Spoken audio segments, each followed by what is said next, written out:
Hello. All of that, and I ended up calling you. You idiot. 2 hours late.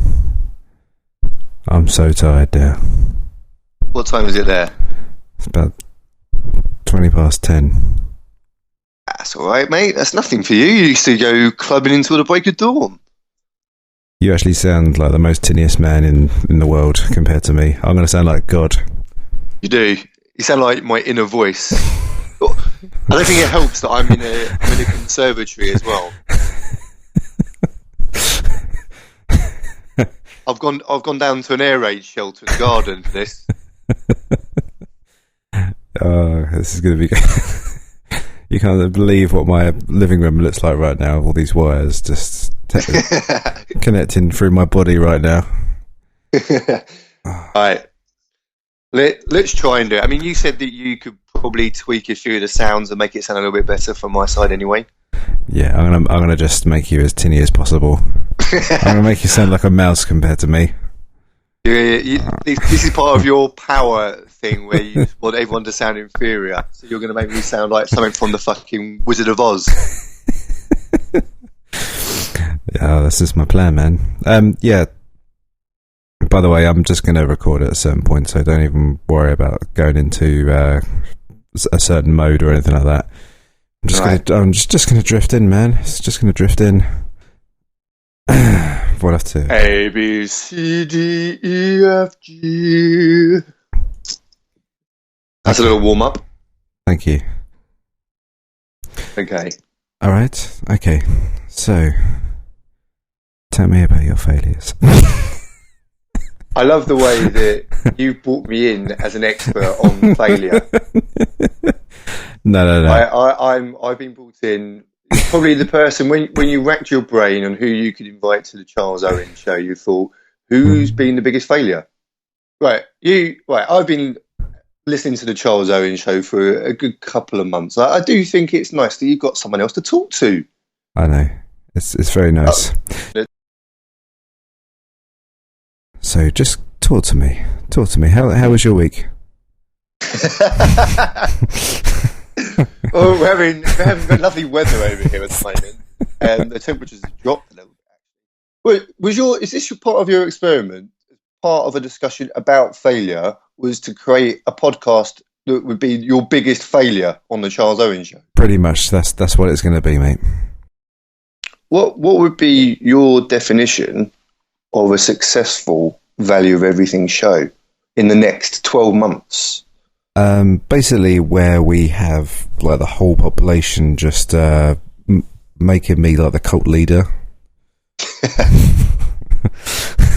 No, just I like the economical things. I'd love somebody just to pick up one thing and just go, maybe there's something there we could use. Maybe all of it's crap, but there's maybe just 1% of something which we can accredit that to something. But beyond that, not really much. Interesting. I wish I was a little bit more lively now. I just feel like falling asleep while I hear the sound of my own voice. I'll tell you one thing. You've got such a lovely radio voice. It's actually making me feel very tired and also very safe. Don't worry, my warm voice will hug you tonight. It's really lovely. But yeah, no, I mean, talking about failure, I think the first thing we've got to talk about probably is the definition of success, right? Because they are opposites of each other. Yeah, and success doesn't come around too often.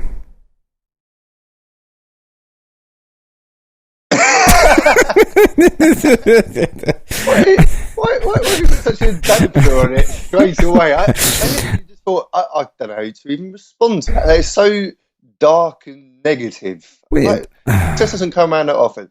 It depends on your definition of success. No, you know when you accomplish anything, it's just like you just have this stabilising factor that just goes, oh, well, that was nice, but... So your theory probably would go along the lines that you can't really experience failure. You won't really understand what success is without experiencing the failure. You can't experience anything, Karis. That's what I'm trying to say. Because it's already gone. Explain. All right. Say once you have success, I'm always like one step behind or one step ahead.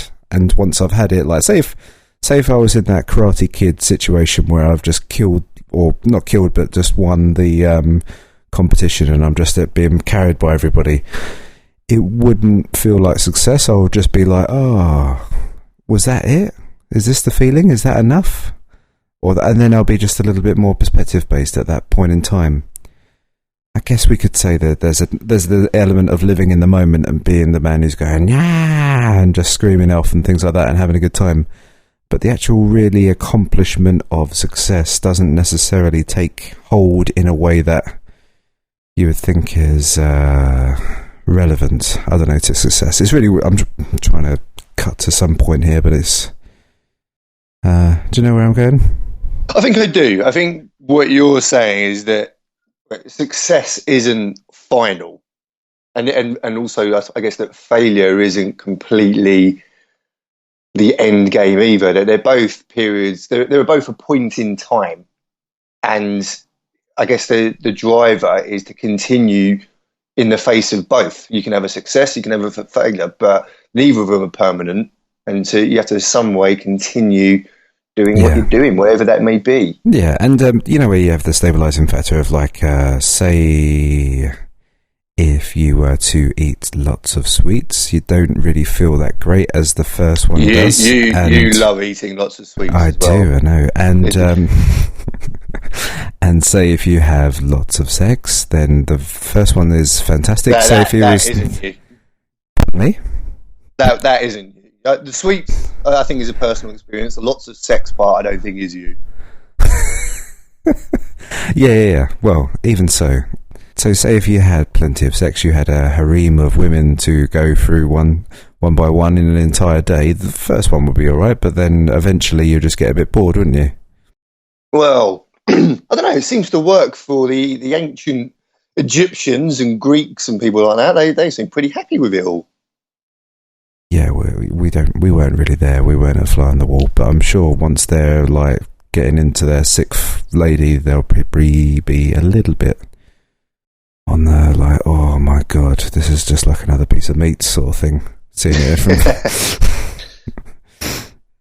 Whereas the sweets, you could just eat them all day, no problem. No, because then that's got the counteracting factors. It just makes you feel a bit more lethargic. Each one isn't quite as good as the one before. This isn't really the greatest start on. And look, this is actually we're gonna go into failure in a second here, because we're talking about success, and success is sounding very melancholy and bloody boring and the worst thing ever.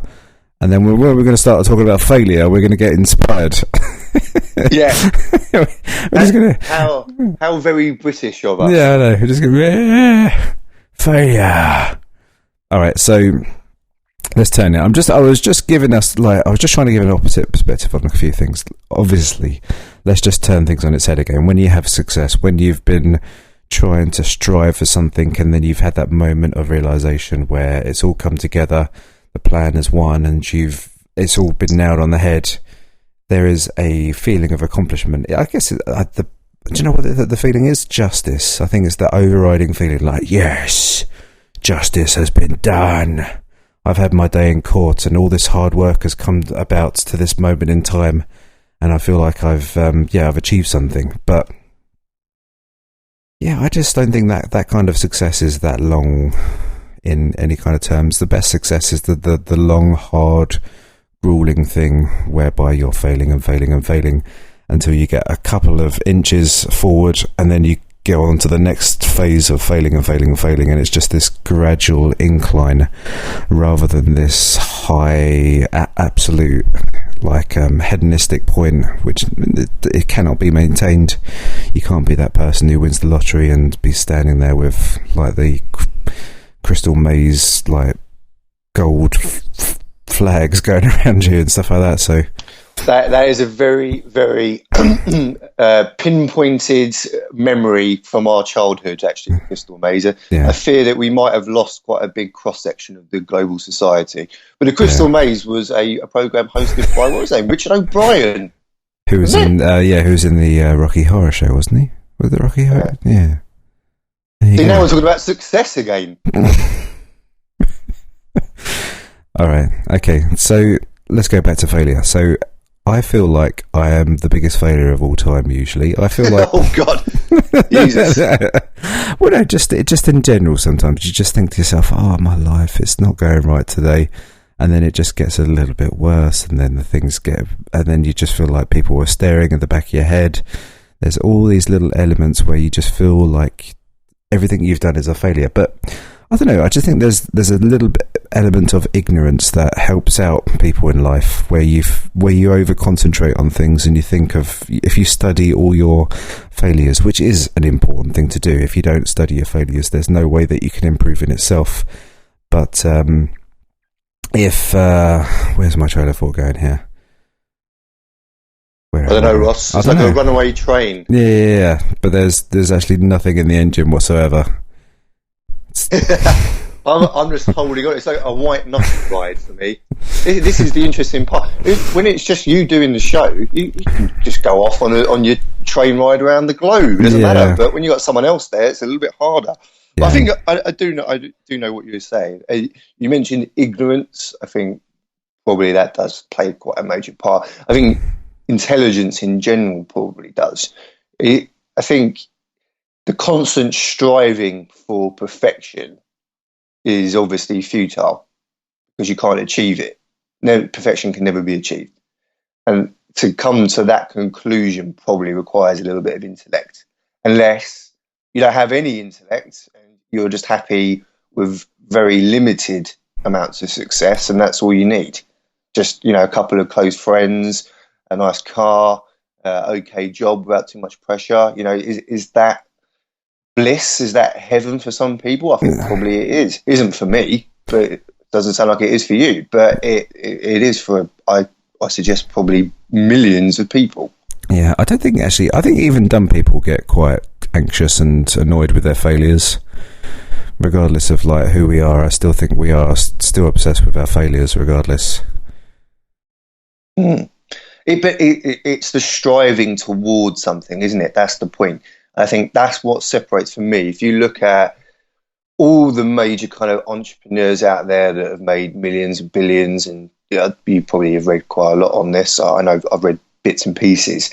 With the very first few chapters of any of their books that they write normally discuss the failures they've made, the things they've learned, the investments that went sour. And it was those that defined who they were and their learning curve. Of course, there's a little bit of luck thrown in along the way to their ultimate success of being financially wealthy. I'm not saying that's the be all and end all, but certainly from a position of kind of comfort and exploration of the world and luxury and all those kind of things that we deem to be successful in society. They've achieved that ultimately through things they've learnt along the way. And they probably don't even deem them failures when they look back on them. Yeah. They just see them, I don't know. They're just 100 ways, that 100 things they tried didn't work.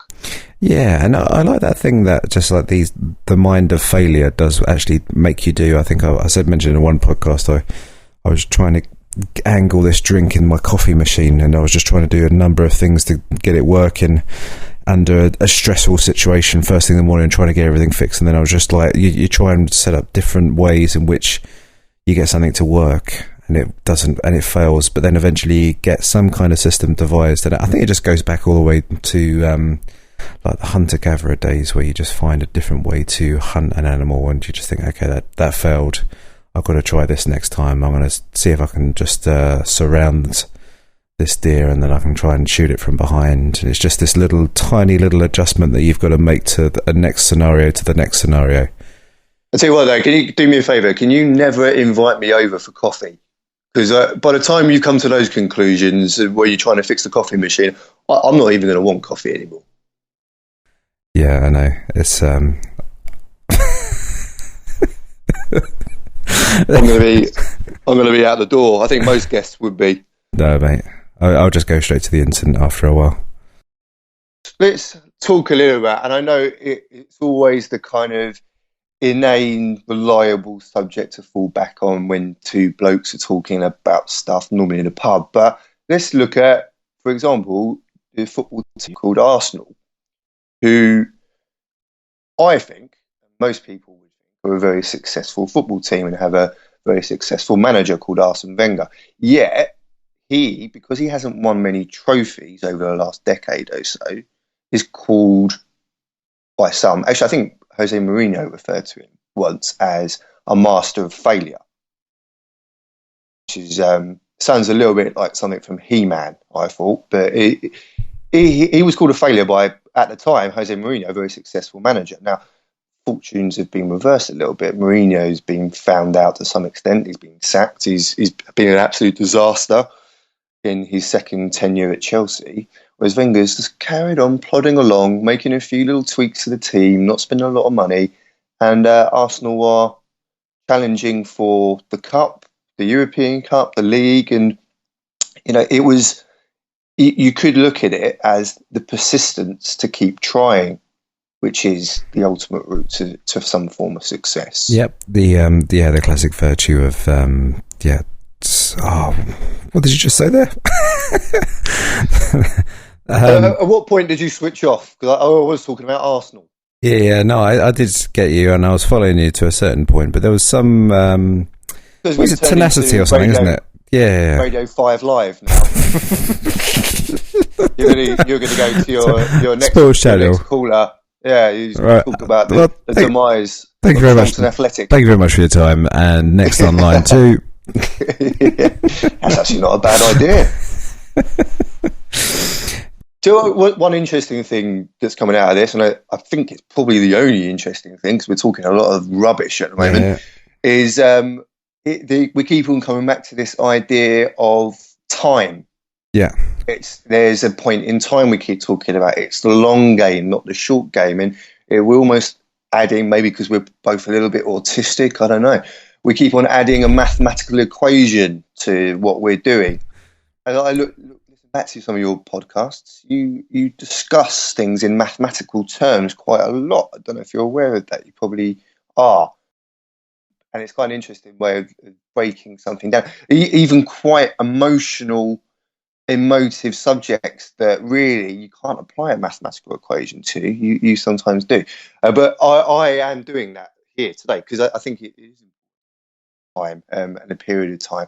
Because when you add time for human beings, you're also talking about age. And I think age plays a massive part in what's deemed to be a success and failure. Yes, yeah. So, you like that one, didn't you? Yeah.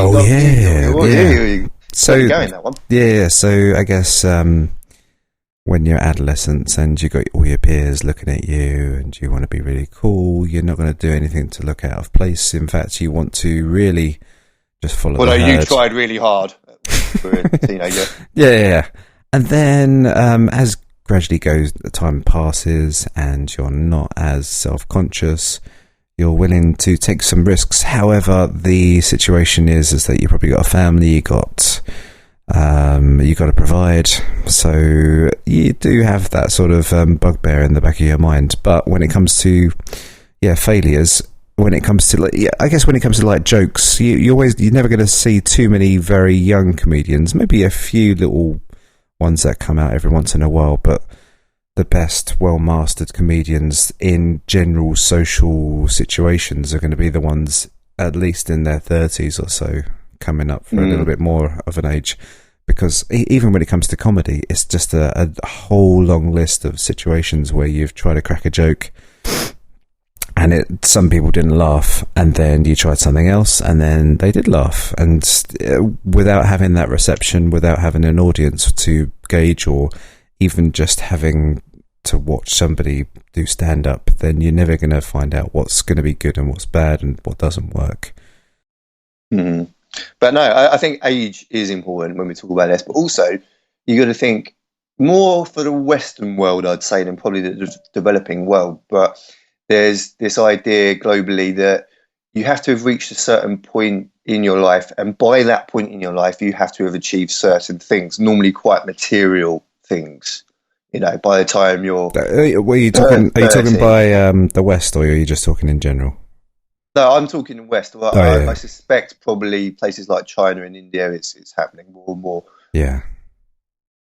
And it's this idea that you have to achieve certain things by certain times in your life. But to me, that seems, again, quite an ignorant, narrow-minded way of looking at something, right? Because are we saying that by the age of 40 that we've shot our bolt and everything that we should have done, we have to have done, otherwise we're failures? I definitely, maybe not so much in Australia, you tell me, but certainly in the UK, there's a real sentiment around that. I know it's really strange, but has anybody really just sat down to you and said, "By the way, Harris, time you settle down"? Not in as many words as that, but sort of implied it. Yeah, but, and actually, so is it in your mind? So is it in our minds to do that? Maybe I just had the conversation with myself. I don't know. Yeah. Well, you think that's something maybe you're looking at your peers, you're looking at what everybody else is doing, and you're always going to look at the most highly successful, highest achieving one as well, and then you're going to go, "Oh, that's what he's doing," and then I don't buy into any of that bullshit, as you probably know. I couldn't give a monkey's what you should have achieved and by when. But where I see it more, actually, quite interestingly, isn't so much amongst my peer group, although that probably goes on in the background a little bit. It's more places like work, certainly in more corporate environments for people that have the sad infliction of working in those kind of areas like banks and law firms and whatnot. I think because you see those people quite regularly and because it's quite a professional corporate environment, you see them a lot. You come in every day and you catch up on your weekends and what you're doing with your life and everything else like that. And there's very much a formula and there's very much a plan. And it does involve the big house, the kids, where do your kids go to school? Where are you going on your holidays? And all these little judgments that are made on each of those decisions to some extent. And I think anyone who has to work, which is about 99% of the world, and has to be surrounded by a cross-section of society, there is that pressure of upmanship. Social conditioning that goes on. Yeah, I think so. Which is ridiculous when you think about it, because Mozart, I think, was 4 years old when he first got on the piano and actually blew everyone away. And, you can't really put an age on these things. I think, and comparatively, Leonardo da Vinci was something like 57 when he painted the Mona Lisa and had, lived the life of a hermit, I think, pretty much up to that point. So do you think if he listened, or if they listened to their cultural peers, say like Mozart said, you might as well just play with some toys rather than be good at that piano and stuff? Yeah. Do you think certainly more in the case of Leonardo da Vinci, probably, because in those days there probably were the social conditioning and the judgment of others probably was more extreme than it is today in some ways, and no doubt he would have been, because he was largely, I think, lived the life of a hermit. I don't think he ever married.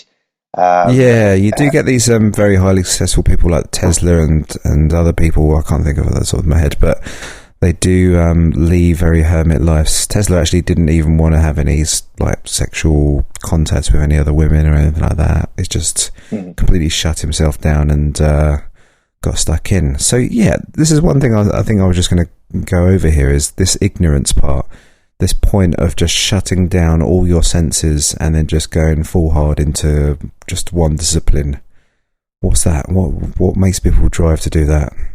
For me, it's the key thing that separates the people that progress and the people that are happy to stagnate a little bit. And I must admit, I have massive lazy traits, as no doubt you do, as we all do.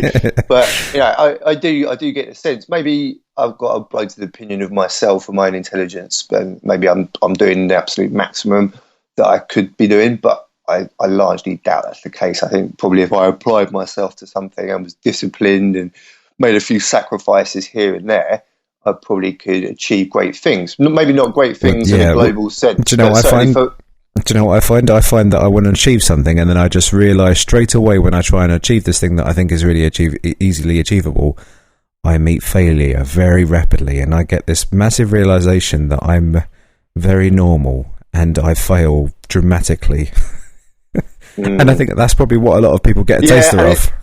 Don't forget, we were brought up in suburban London in England, which in terms of social conditioning to be normal, you couldn't get a more extreme area of the globe to break out of that norm in those sort of areas is quite something. And I admire anyone that has. But there are people that have done that have challenged the status quo of their upbringing and their ultimate path. I mean, for God's sake, I got a job in London doing banky type stuff purely because it was on a train from where I live and it paid pretty well, which is probably about as unambitious as you can get in society, basing it on geographically where you live and what's the best option nearer to your home. It's pretty pathetic. And actually, I'm going to go and hang myself now, coming to this conclusion.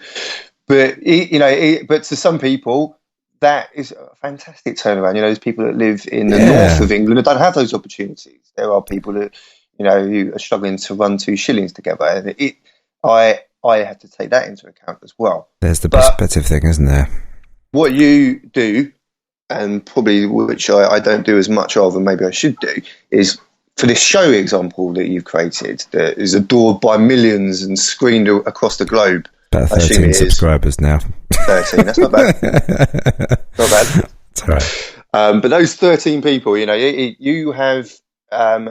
you're trying to do something and you're trying to say something and you're probably going to be met with ridicule. In fact, you have been met with ridicule, I expect.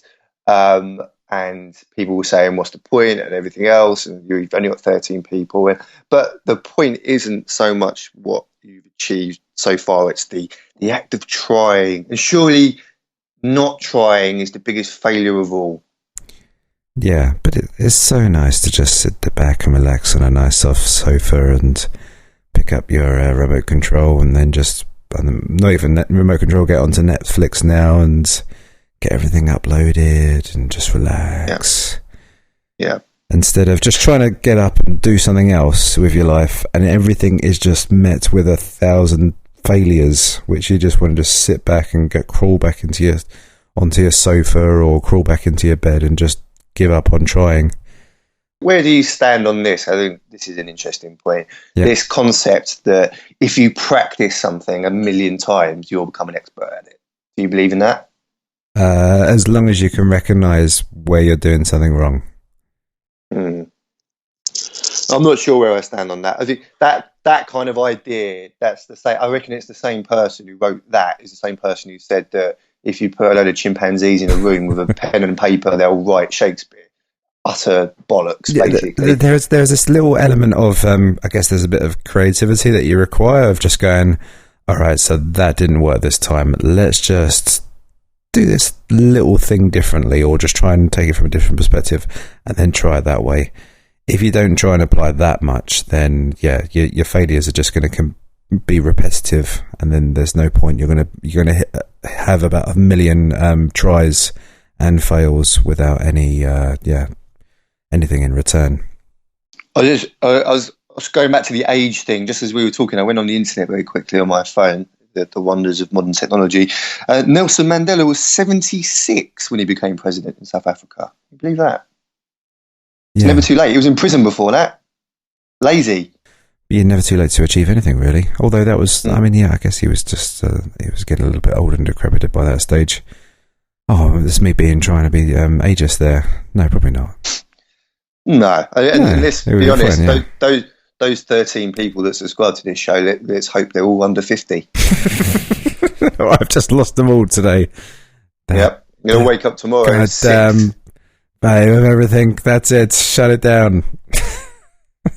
Yeah, Nelson Mandela, pointless bloke, really. Got a bit old, became president, didn't do an awful lot for anyone. Nothing compared to Charles Owen. I quite like this. I mean, whilst I was reviewing a few things, I found this. Maybe it applies to you, I don't know. But A thinker sees his own actions as experiments and questions, as attempts to find out something. Success and failure, therefore, answers to him above all. Answers. If you're striving for answers and truth, and you're constantly trying to, and this goes back to your point you raised earlier about disciplining yourself and focusing on trying to achieve something. Like, it's so subjective to say that what I want to achieve is I want to have a house, I want to have a car, and I want to have a job. Like, this ridiculous, like, broad thing that, to be honest, most people just stumble into without even trying anyway. They've woken up one day and they've got a Ford Focus with 2 kids in a house in the suburbs. It's like, that can't be your goal. Yeah, well, for some people, obviously it is, and it's a massive achievement. I would say for a lot of people, there's nothing wrong with just having. By the way, you get a load of static. No, that's actually the English weather. I'm in the conservatory at the moment doing this, and yeah, so I'm adding a bit of weather to your show. No, yeah, I was just thinking there was some bloody static noise with my microphone, but all right, don't worry. That was the sound of all the old people that listen to this show unplugging themselves. That sounded like a little teacup just being moved there.